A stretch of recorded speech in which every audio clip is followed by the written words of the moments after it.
Nah kemudian tahun 59 dinyatakan dekret presiden kembali ke Undang-Undang Dasar dan Pancasila yang dijiwai oleh Piagam Jakarta. Itu catatannya jelas. Jadi untuk Pancasila itu kalau kita telisik, kita selaku bangsa Indonesia yang punya negara Indonesia, itu Pancasila itu berada dalam rumusan pembukaan UUD 45.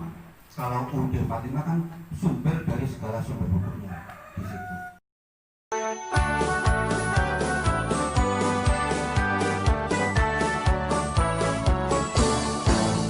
Kami Laskar Merah Putih siap berkorban jiwa raga, mempertahankan, menyelamatkan, menjaga negeri tercinta Indonesia. Kami Laskar Merah Putih, pantang menyerah dan tak gentar, berjuang pertahankan, tetap berkibanya sang saka merah putih, dari Sabang sampai Merauke. Walaupun bumi berguncang, kau tetap Indonesiaku. Merah darahku, putih tulangku, semuanya ku persembahkan demi kejayaan Indonesiaku.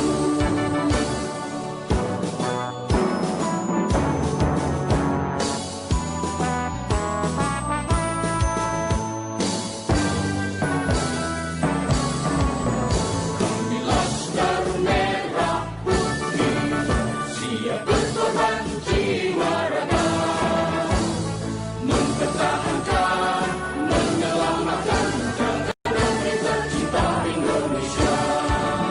Kami Laskar Merah Putih, pantang menyerah dan tak gentar, berjuang pertahankan, tetap berkibarnya sang saka merah putih, dari Sabang sampai Merauke.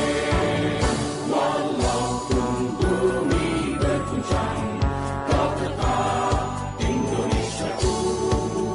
Merah darahku, putih tulangku, semuanya ku persembahkan demi kejayaan Indonesiaku. Walaupun bumi berguncang, kau tetap Indonesiaku. Merah darahku, putih tulangku, semuanya ku persembahkan demi kejayaan Indonesiaku.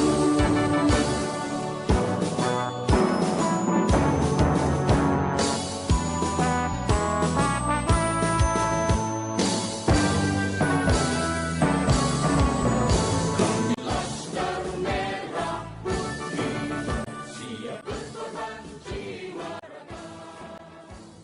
Alhamdulillah, terus kita bisa pertemuan dari bulan ke bulan, dan ini bulan kedua pertemuan. Bulan kemarin kita mengukuhkan kepengurusan APP Kebumen ini diketuai oleh Pelda Purnawirawan Pak Mujiono. Dia anggota Kopassus dulu Purnawirawan, lalu diwakili oleh Mas Soliden dari LMPI ini, terus saya sebagai sekretaris 1, sekretaris Jawa Ustadz Fuad. Nah, kita lanjut pada pertemuan-pertemuan rutin. Syukur nanti ada banyak anggota yang berkembang masuk. Kita lebih tersentuh pada kepemilikan atas NKRI ini, keutuhan NKRI ini. Jadi kita belajar di situ, belajar tentang Pancasilanya dan sejarahnya, dan nanti ke depan insya Allah pengamalan-pengamalannya. Sambutan Ketua APP sekaligus biar dirapel sebagai tuan rumah. Monggo Mas Solid. Assalamualaikum warahmatullahi wabarakatuh. Waalaikumsalam. Untuk rekan-rekan sekalian tidak bisa saya sebut satu persatu karena ada rekan-rekan yang mungkin baru bergabung nih. Selamat juga buat rekan-rekan yang baru bergabung untuk di APP ya, Aliansi Pembela Pancasila Kebumen. Kira-kira seperti itu sambutan dari saya. Terima kasih dan Assalamualaikum warahmatullahi wabarakatuh. Tapi yang paling pokok bahwa ternyata di Indonesia ini pernah ada 5 Pancasila yang dipasung oleh negara. Pancasila Piagam Jakarta itu adalah kesepakatan yang sebelumnya kalau kita tinjau dari segi ilmu filologi, yaitu manuskrip menelaah bagaimana terjadinya Pancasila. Sebelum sampai kesepakatan tanggal 22 Juli itu memang ada pidato yang terkenal, ada 2 pidato, yaitu pidato yang pertama adalah 1 Juni yang disumbang oleh Insinyur Soekarno. Terus saya sampaikan pada Pancasila 22 Juni ini ada Pancasila yang disepakati bersama, kompak sepakat itu, aklamasi pada waktu itu. Nah, kemudian Pancasila yang kedua adalah Pancasila 18 Agustus, yaitu Pancasila pembukaan Undang-Undang Dasar 1945. Nah, kemudian tahun 59 dinyatakan Dekret Presiden kembali ke Undang-Undang Dasar dan Pancasila yang dijiwai oleh Piagam Jakarta. Itu catatannya jelas. Jadi Pancasila sampai hari ini adalah yang berlaku adalah Pancasila Dekret Presiden. Dengan pernyataan apa? Lebih daripada Pancasila 18 Agustus 1945, yaitu Pancasila yang bunyinya sama dengan Pancasila 18 Agustus, tapi di dalam catatan dijiwai oleh Piagam Jakarta. Silakan dicek di Google juga masih ada, belum dihapus. Saya kira demikian dari saya. Yang paling pokok adalah saya menyampaikan kepada generasi muda bahwa Pancasila itu ternyata banyak. Pancasila mana yang kita pegangi adalah Pancasila yang terbaru, yaitu Dekret Presiden, yaitu Pancasila Undang-Undang Dasar 45, Pancasila Undang-Undang Dasar 45 yang kemudian dikembali kepada Undang-Undang didirikan oleh Presiden Soekarno. Demikian, kurang lebihnya mohon maaf. Aku lupa lihat Astagfirullahaladzim. Assalamualaikum warahmatullahi wabarakatuh.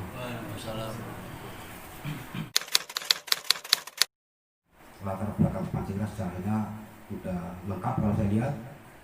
Saya tinggal melanjutkan saja. Jadi untuk Pancasila itu kalau kita telisik, kita selaku bangsa Indonesia yang punya negara Indonesia, itu Pancasila itu berada dalam rumusan pembukaan UUD 45. Pancasila tepat bagi bangsa Indonesia itu memiliki makna ya, kekuatan yang sah, alasan yang kuat, benar dan adil. Kekuatan yang sah, alasan kuat, benar dan adil ini sebagai merupakan dasar sebagai pandangan hidup bangsa Indonesia. Kalau UUD 45 kan sumber dari segala sumber hukumnya di situ. Dapat diterapkan pada tempatnya, pada zamannya. Makanya disebut Pancasila selalu bisa menyesuaikan dengan perkembangan zaman sampai dengan hari ini.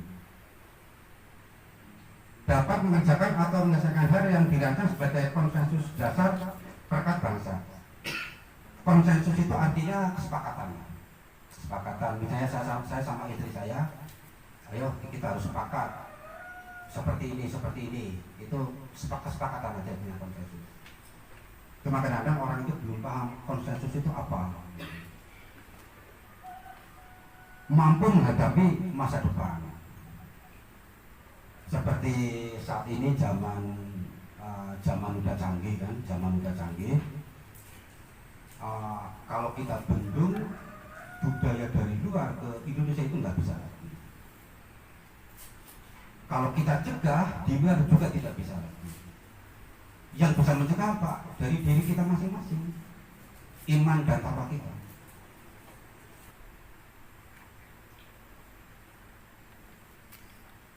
Pancasila adalah ideologi terbuka ini secara realitas ya, bahwa nilai-nilai dasar yang terkandung dalam ideologi tersebut secara berakar dan hidup dalam masyarakat. Itu dalam kehidupan nyata, Pancasila sebenarnya ada di hadapan kita. Dari idealisme bahwa ideologi tersebut memberikan harapan tentang masa depan yang lebih baik, bisa kita rasakan sekarang.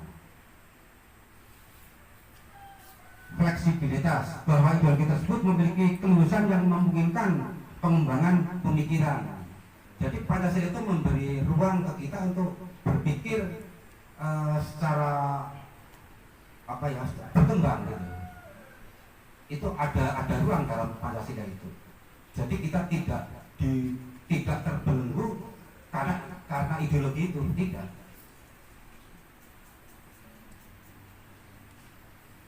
Sebagai ideologi terbuka, Pancasila diharapkan selalu tetap komunikatif dengan perkembangan masyarakat yang dinamis dan sekaligus mempermantap keyakinan masyarakat terhadapnya. Maka ideologi Pancasila harus dibudayakan dan diamalkan. Jadi Pancasila tidak boleh diganti-ganti lagi. Yang selanjutnya, kedudukan Pancasila sebagai dasar negara ya, dasar falsafah filsafat negara, dasar pengaturan negara, pokok-pokok kaidah negara yang fundamental. Maka saya berharap sekali, ini tadi pemaparan sudah sangat panjang, ada 1000 pertanyaan yang ingin saya diskusikan bersama dengan teman-teman untuk mencerahkan terkait dengan isu-isu yang sangat sensitif. Terutama dari golongan Islam banyak disebut, wah itu radikal, itu intoleran, terus kemudian tadi anti Pancasila dan lain sebagainya. Kami kepingin, mumpung ini kita bisa diskusi seperti ini, saya kepingin paham. Silahkan gali pemikiran kami, sekaligus kami gali juga pemikiran dari teman-teman semuanya, supaya tidak ada miskomunikasi. Itu yang kami harapkan, kami kepingin sinergi kok. Menjawab tantangan dari perkembangan dunia yang dinamika. Asal kita tetap memegang teguh Pancasila, ideologi dari luar itu insya Allah tertangkal. Ajaran-ajaran dari luar yang kita pandang sebagai hal-hal yang tidak benar, tidak sesuai dengan ajaran orang tua kita, insya Allah tertangkal. Pandangan hidup bangsa, ini sudah bertemu dengan pandangan hidup, ajaran untuk mengenal latar belakang dan arah tujuan cita-cita bangsa, pedoman perilaku membentuk jati diri menghadapi segala permasalahan. Ini kegunaan dari Pancasila sebagai pandangan hidup bangsa. Selanjutnya, esensi nilai-nilai Pancasila. Yang pertama jelas itu nilai religius, yang kedua nilai kekeluargaan, yang ketiga nilai keadilan, keempat nilai keselarasan, yang kelima nilai kerakyatan. Keselarasan di sini itu artinya seia sekata. Keselarasan sama dengan seia sekata. Intinya saling hormat menghormati, saling menghargai. Agamamu ya agamamu, agama saya agama saya. Dan itu tidak boleh diubah. Tadi seperti yang disampaikan oleh Ustadz Yunus Anis. Nilai kekeluargaan memiliki nilai-nilai kebersamaan dan senasib senanggungan dengan sesama warga negara tanpa membedakan asal usul keyakinan dan budaya. Nilai keselarasan memiliki kemampuan beradaptasi dan kemauan untuk memahami dan menerima budaya daerah atau kearifan lokal. Istilahnya kalau dalam bahasa Inggris itu disebut sebagai bahasa-bahasa daerah, dialek. Ini maksudnya ini dialek Jawa, dialek Sunda sebenarnya ini karena budaya itu diketahui kan dari bahasa. Budaya diketahui cirinya dari bahasa. Nilai kerakyatan memiliki sifat keberpihakan kepada rakyat Indonesia dalam merumuskan dan mengimplementasikan kebijakan pemerintah negara yang datang dari rakyat untuk rakyat. Elaborasi ke depan Jadi Pancasila kan dirayakan dari rakyat untuk rakyat. Ujung-ujungnya demokrasi. Nah ini kalau dari Kodim Saudi Ini keadilan, memiliki kemampuan untuk menegakkan dan berbuat adil bagi seluruh rakyat tanpa terkecuali, mampu meratakan kesejahteraan kepada semua warga bangsa. Ini nilai keadilan. Harapannya seperti ini, walaupun sekarang seperti belum terwujud. Tapi kita harus optimis, suatu saat itu akan terwujud.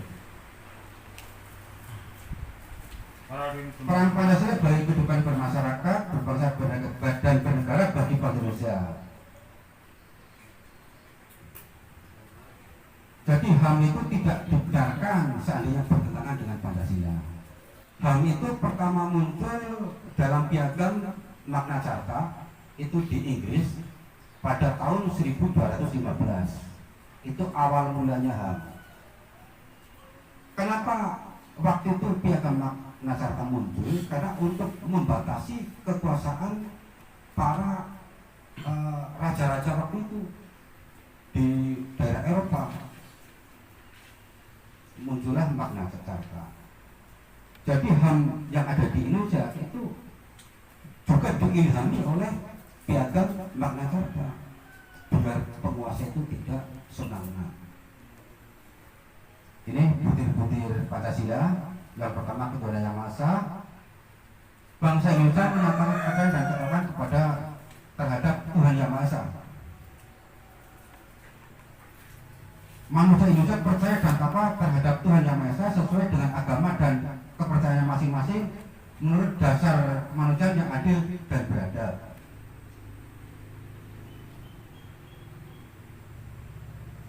Ini saya lewat aja, Pak.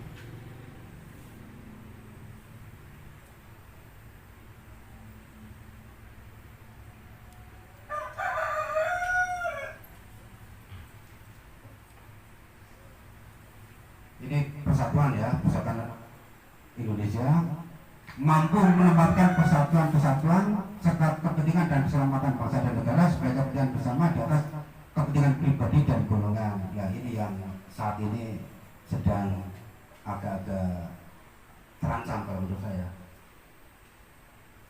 Sanggup dan rela berkorban untuk kepentingan negara dan bangsa apabila diperlukan. Ya, kita harus sepakat ini. Mengembangkan rasa cinta kepada tanah air dan bangsa, kita harus sepakat. Mengembangkan rasa kebangsaan dan bertanah air Indonesia, kita sepakat. Memelihara ketertiban dunia yang berdasarkan kemerdekaan, perdamaian dunia dan keadilan sosial. Mengembangkan persatuan Indonesia atas dasar Bhinneka Tunggal Ika. Memajukan pergaulan demi persatuan dan kesatuan bangsa. Jadi pergaulan dunia yang dimaksud di sini ya, untuk memperkuat persatuan dan kesatuan bangsa.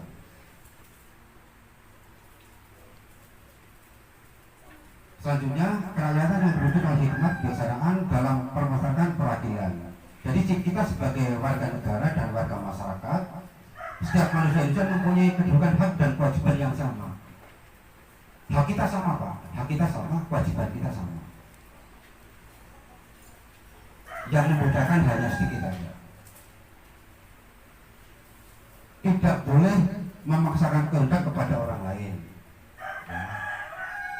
Walaupun dalam segala hal itu sering ada, tapi dalam butir-butir Pancasila itu memang sudah dilarang. Mengutamakan musyawarah dalam mengambil putusan untuk kepentingan bersama. Musyawarah untuk mencapai mufakat diliputi semangat kekeluargaan. Ya, jadi dalam suatu kalau kita berorganisasi, lebih baik kita menganggap bahwa anggota organisasi itu sebagai keluarga kita. Itu lebih baik. Menghormati dan menjunjung tinggi setiap keputusan yang dicapai sebagai hasil musyawarah. Ya kalau kita bersepakat A, ya kita junjung tinggi. Jadi kita tidak boleh mereka lagi. konsekuen lah istilahnya. Dengan itikat baik dan rasa tanggung jawab, menerima dan melaksanakan hasil keputusan musyawarah. Ya, komitmen kita itu dengan hasil musyawarah itu. Di dalam musyawarah diutamakan kepentingan bersama di atas kepentingan pribadi dan golongan. Musyawarah dilakukan dengan akal sehat dan sesuai dengan hati nurani yang luhur.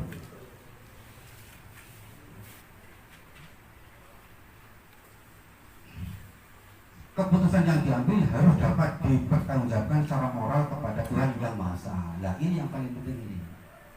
Menjunjung tinggi harkat dan martabat manusia, nilai-nilai kebenaran dan keadilan, mengutamakan persatuan dan kesatuan demi kepentingan bersama.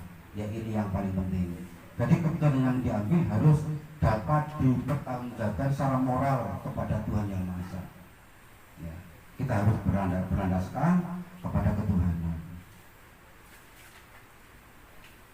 Memberikan kepercayaan kepada wakil-wakil yang dipercaya untuk melaksanakan permusyawaratan. Keadilan sosial sementara saya lewati dulu.